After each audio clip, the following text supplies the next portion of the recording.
kind of to give you an idea of where we are. This is when my children's began to enter my life, and I learned that even though I was young, if I had nothing else, I had my kids. I had my children. If I had nothing else at all. So let's get started. I had a hard time getting pregnant with my first kid. I don't believe Matt really wanted to have any more kids, but he finally gave in. Probably because, I don't know, I guess maybe at some point he kind of realized that I was really young and he couldn't take that away from me. Um, I still had a hard time though. I had to go through a lot of reproductive tests. Eventually, I had to have surgery so they could remove some scar tissue that I had built up in my tubes, closing one of them off totally. However, after surgery, I got pregnant immediately. To give you a backstory, um, from the time that I started having periods, I had extensive pain. It was so painful. I had cramps beyond belief. Luckily, my mother seemed to always have an endless supply of narcotics. So was given like Tylenol 3 and things like that. Um, oh, what was the other? Darvocets. I was on Darvocets. Um, but I had to be. Like, I literally cried in bed and usually had to stay home the first couple of days of my period because it just hurt so bad. And it wasn't until I tried to get pregnant that I found out that had a lot to do with me not being able to get pregnant. And it also had a lot to do with me having such painful periods all my life. I literally had so much endometriosis and scar tissue built up that no wonder I never got pregnant when I was a young girl, which probably was a good thing. But the pain was extensive. So, yeah, that was not so good. But once they took out the scar tissue, it was a laparoscopic surgery. Um, it was basically an overnight in the hospital. And then I got pregnant right away, which they tell you, of course, when you have any kind of female surgery um, prior to getting pregnant, don't for at least a cycle. But that's not what happened with me. I got pregnant right away. I was 19, I was finally pregnant, and I was on cloud nine. I moved Maddie and James in the same room together and fixed up a nursery in the empty one. I was so happy.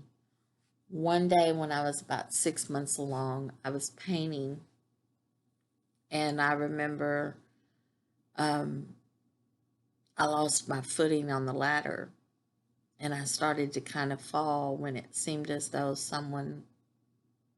or it kind of seemed as though someone pushed me towards the ladder.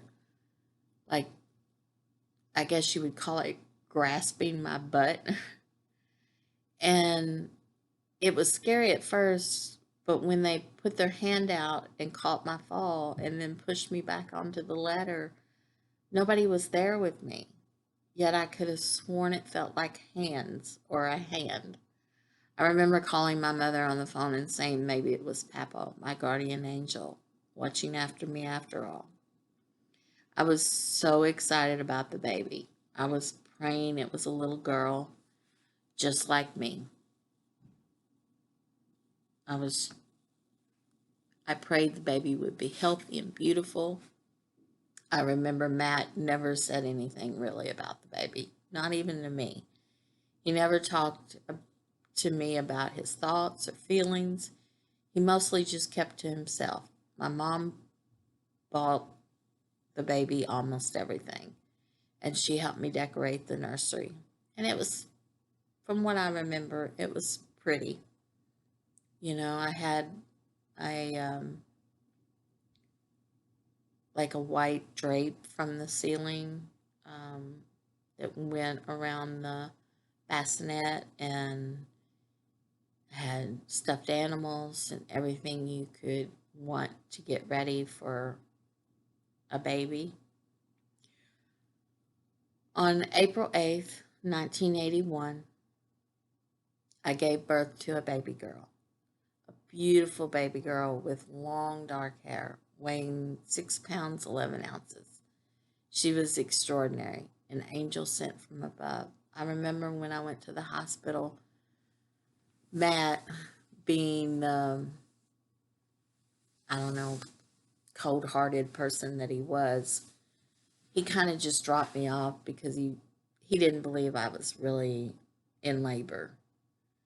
And he said he was going back home and it takes a while and to just call him if this was the real thing. And I remember I had the best doctor. He was amazing and very personable. He talked to me about my life and things like that, and he was very welcoming, and he really he really got to know his patients. But I remember my doctor was absolutely furious when he found out I was there by myself. He said, "You get him on the phone and you tell him to get his butt up here and admit you. You're in labor and we're gonna do an amnio on you." And he said they needed to do an amnio because I was 2 weeks early and they just wanted to make sure the baby's lungs were fully formed and mature. If they were, the doctor was going to go ahead with the C-section. And um, I'll probably revisit it as to why I had C-sections, but he was mad and he was like, "Get him up here. He has to go down and admit you. He has to do paperwork. You can't."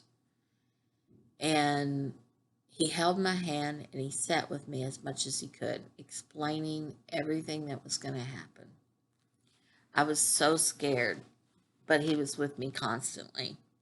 I remember there was a 16-year-old having her baby in the labor room opposite to mine, and her doctor was really hateful with her. She was screaming at the top of her lungs, and he came in and slapped her, telling her to get a grip and that it was going to get a lot worse before it got better.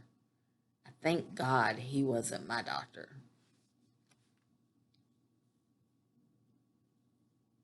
Hold on. Okay, so anyway, my husband came up and admitted me, and my mom and my sister got there soon after. I had to have a C section because of the complications I had during my pregnancy. I had chosen to be put to sleep. I remember I was scared to death. After all, it was my first time I'd ever had surgery, my first time I'd ever had a baby. I remember when I woke up in recovery and they told me I had a beautiful baby girl. I named her,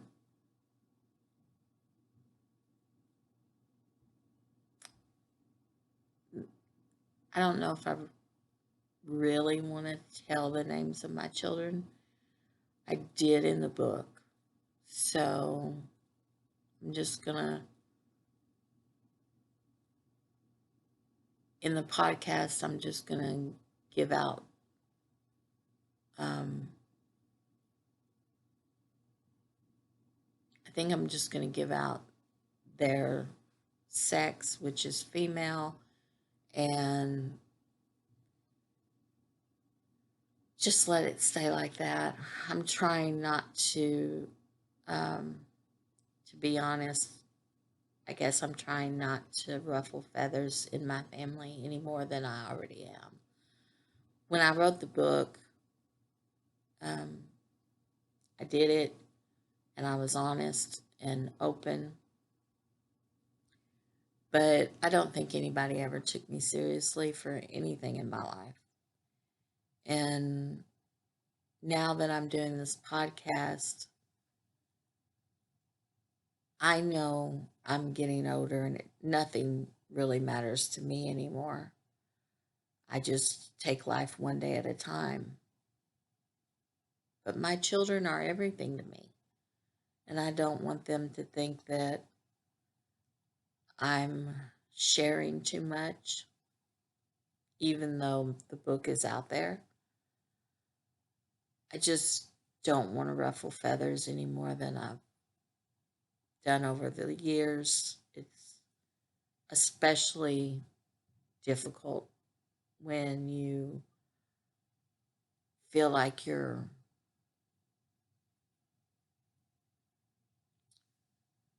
guess when you feel like you're in need of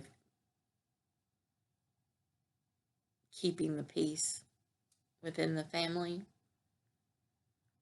Um, but I will give initials, and I just remember I had this beautiful baby girl.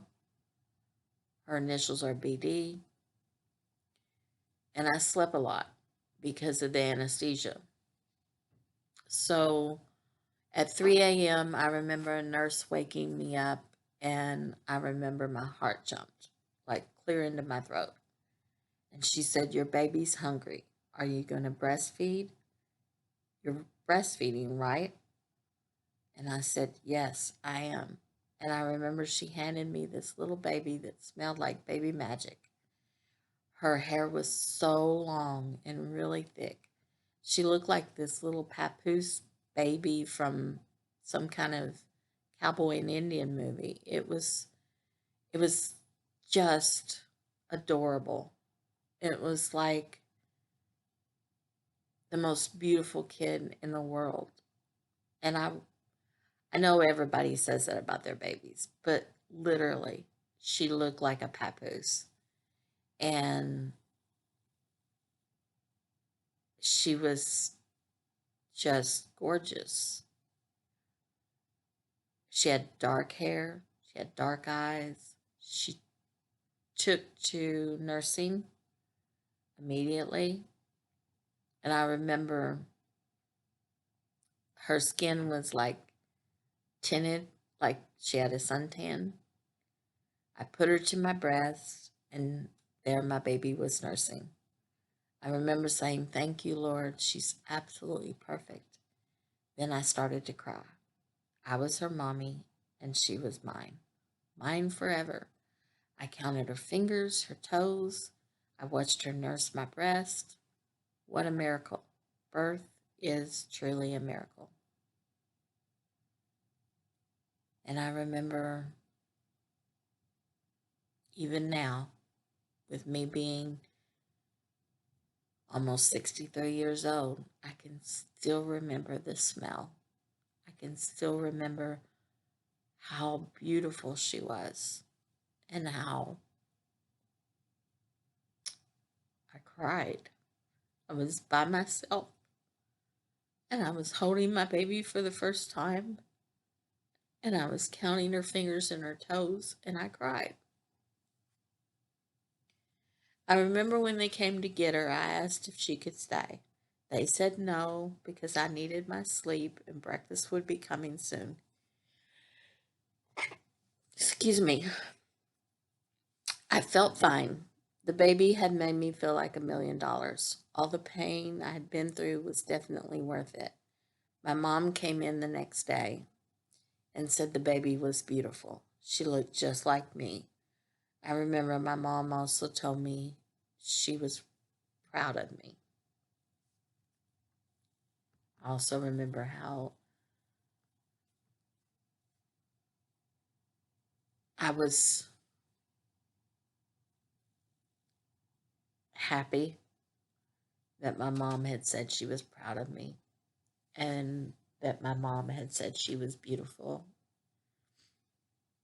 Anyway, my pediatrician said Brandy was healthy, but she had a high bilirubin count and things should go okay for her to go home with me by the time I was ready to leave. I stayed a total of 5 days, which back in the early 80s, that was pretty normal. Plus, I was a one time, first time mom and I had a good doctor. And when I could finally leave, the pediatrician that was standing in for my doctor that day said the baby couldn't leave. How could this be happening? I was already discharged and Matt was being a jerk. He just looked at me and said, "Do you want do what you want or you can just leave her here."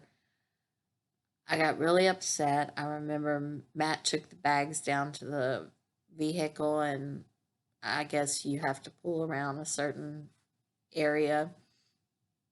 It was just going so fast. They were fixing to take me down, yet my baby wasn't even released. I was scared, but the physician's advice said, "I want her discharged." Oh, I was scared because of my pediatrician's advice.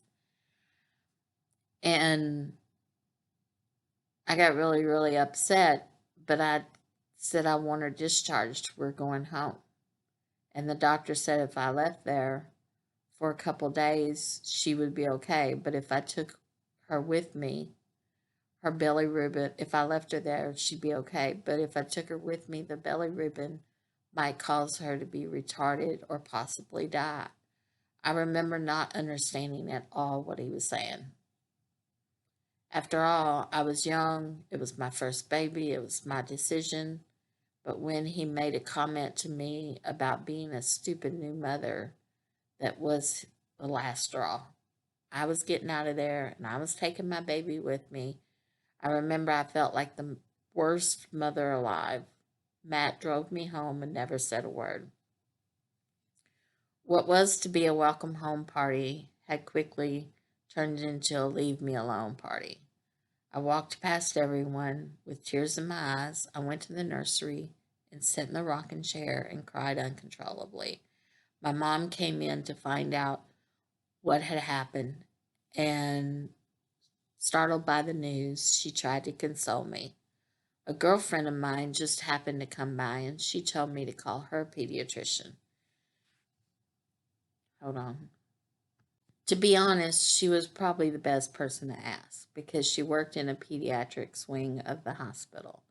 She said that the pediatrician was, in her opinion, her pediatrician was the best pediatrician and the best choice to have.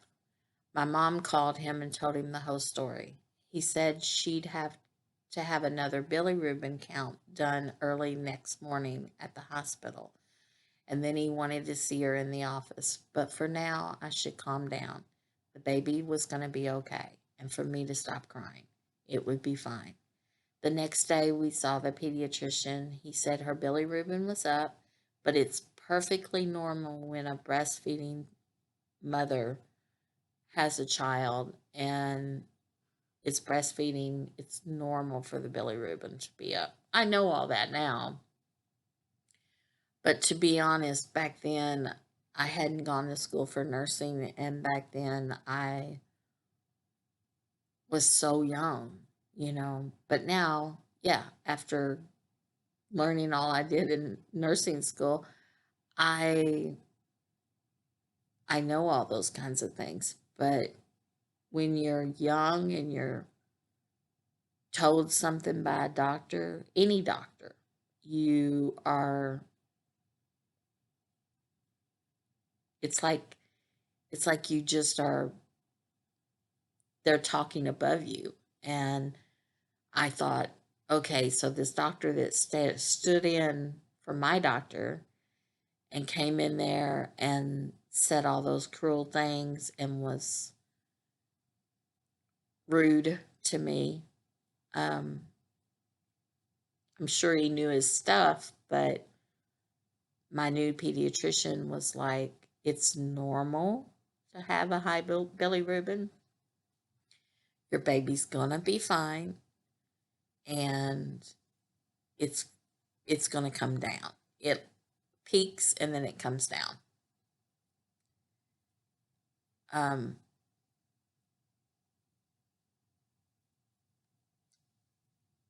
he said having a baby required a lot of attention, but it isn't.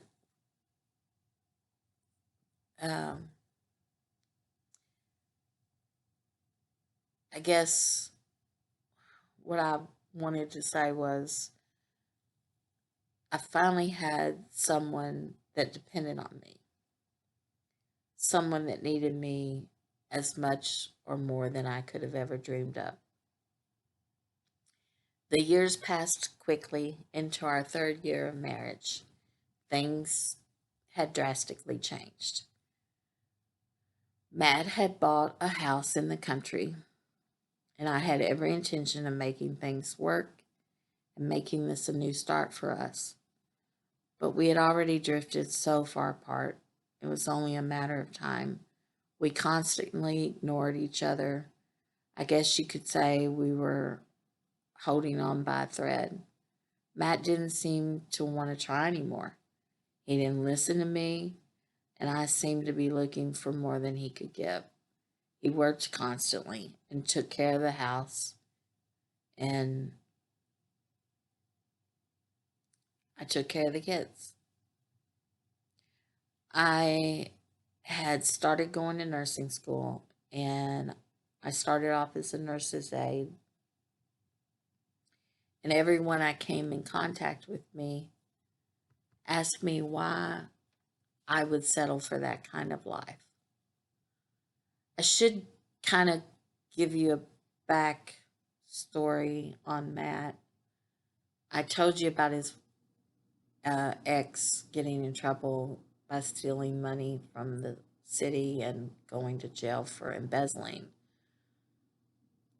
And I told you how Matt had told me when we were literally just 6 months into our marriage that he wasn't that interested in sex and it wasn't that important. Which all of that is true. But Matt also became an alcoholic. He drank beer when I first met him, which was not a big deal. It's just beer. I never really saw him drink any hard alcohol, but he drank a lot of beer. And over time, it got to be a problem. It was like he quit talking to me and he kind of just allowed me to be the maid and the babysitter, but he started to drink more. I don't know. Maybe he started to drink more because he didn't love me and he knew that, but he was just making his way through life.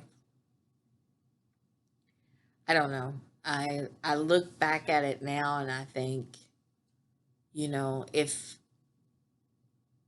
I could have gone back and could have said, you are a good man, but you've got to give up alcohol. And if I could have somehow helped him, maybe he would have been a better person. But he was distant.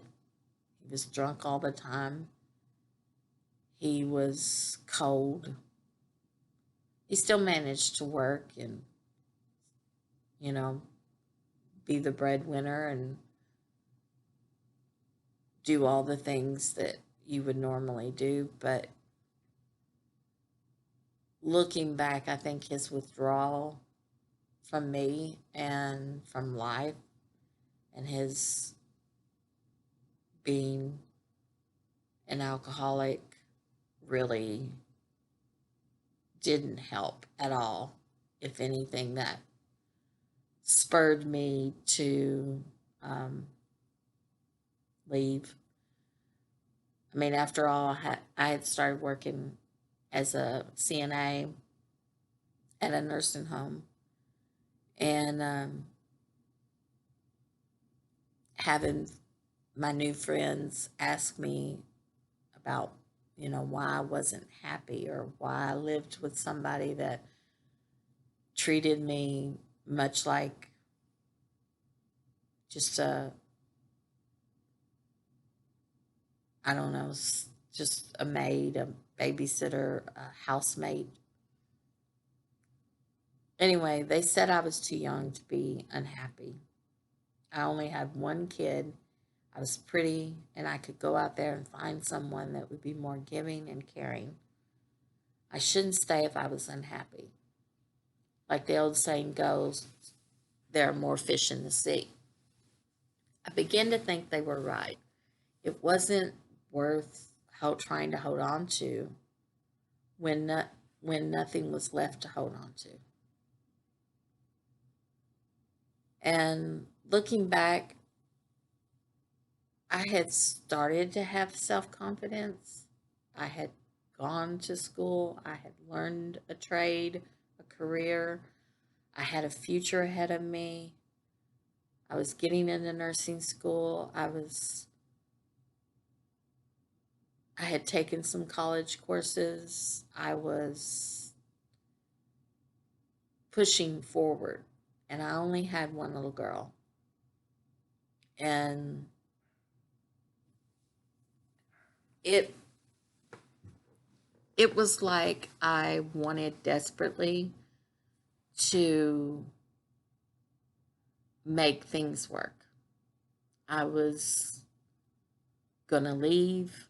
I was going to not look backwards, and I was going to concentrate on finding a good person to be with, someone that appreciated me and appreciated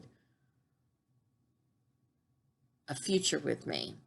And Matt wasn't that. I remember when I left him, he thought I must have hit my head or something. He couldn't understand why I was leaving. As far as he was concerned, we didn't have any problems. Divorce? What? What'd you say? Divorce?